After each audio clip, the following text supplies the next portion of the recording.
Hello po, ako po si Ernie Ginoo Tamonde.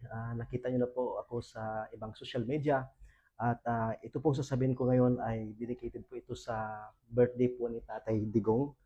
Alam niyo po, 15 years ago po, ako po yung nabalita na isang Pilipino sa bansang Iran na bibitayin. So, sa bansang Iran po, out of nowhere po ako doon na kung saan wala po akong access sa kahit sa pamilya ko, kahit sa embassy na i-captured ako ng Iran at inakusahan ng spying at drugs trafficking. So ganun po ang dinanas ko doon at ang hatol ko po bitay kamatayan. So ang masasabi ko po kaya po ako lumabas ngayon dahil ang kaso ko po doon noon ay napaka-sensitive.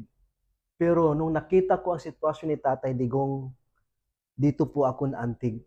Sapagat ang sigaw ng puso ko ay ganito.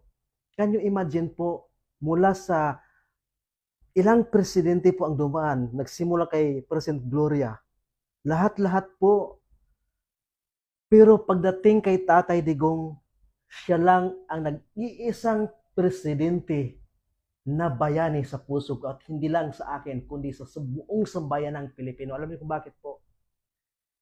5 Iranian po ang pinagpalit ni Tatay Digong para lang makabalik sa akin. Makabalik ako sa bayang sinilangan ko po. Ako, ordinaryong tao lang po, pero yung 5 Iranian po na pinagpalit niya sa akin, mga high profile po yun na mga tao.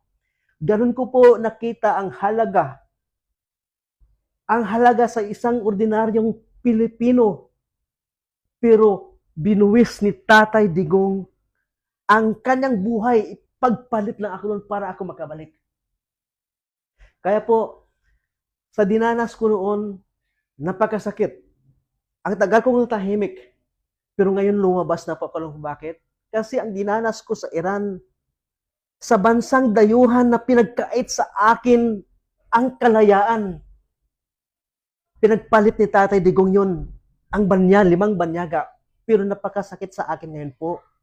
Sapagkat binigay ng kapwa ko Pilipino doon sa ibang bansa para hatulan. Kaya ko po dito nananawagan. Sa buong bansa, hindi nakikita ng makaramihan lalo na yung against sa kanya. Dahil ang akala na puro patayan, hindi po. Ako nag-iisang patunay